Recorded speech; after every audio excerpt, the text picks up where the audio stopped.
3:00 ng madaling araw, mag-isang sumisid ang isang lalaki mula sa Hunan sa isang kuweba sa ilalim ng dagat. Maya-maya, nagtaka ang mga kasamahan niya dahil sobrang tagal na niyang nasa ilalim ng tubig at hindi pa bumabalik.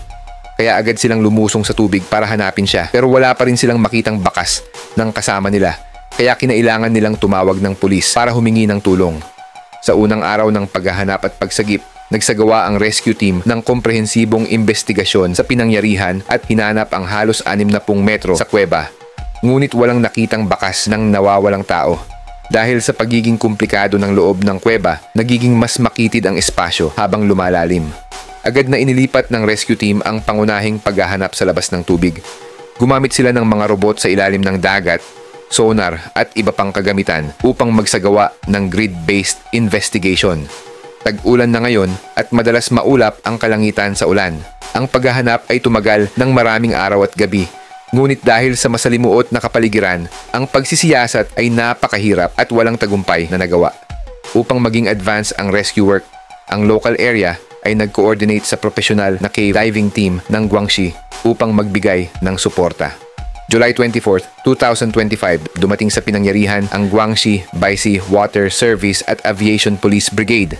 Ang ilan sa kanilang mga miyembro ay lumahok sa Baisi Huawang at 69 na oras na underwater cave rescue mission noong Pebrero. Pagkarating ng rescue team ng Baisi, hinati sila sa dalawang grupo para imbestigahan ang kuweba. Ang mga rescuer ay nagsagawa ng sound transmission, kumakatok sa mga bagay tulad ng rock walls at gas cylinders upang magpadala ng mga regular na signal sa mga kalapit na lugar. Ngunit walang natanggap na tugon. Pagkalipas ng ilang oras, ipinagpatuloy ni Ming at Liu, mga miyembro ng pangalawang pangkat, ang kanilang follow-up na investigasyon at natuklasan ang isang gumagalaw na sinag ng liwanag. At kalaunan ay nakumpirma na ang pinanggagalingan ng liwanag ay galing kay Mr. Wang na gumagamit ng basang kurtina.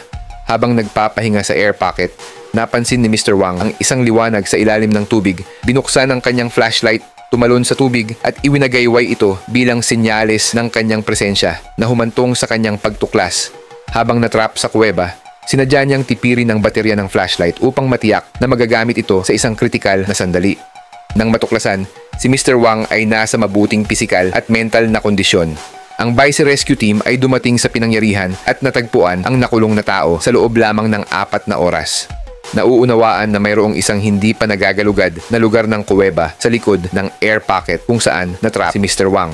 Ang eksaktong lalim ay hindi alam, ngunit tinatayang ang buong kuweba ay humigit kumulang 200 metro ang lalim. Si Mr. Wang ay mapalad.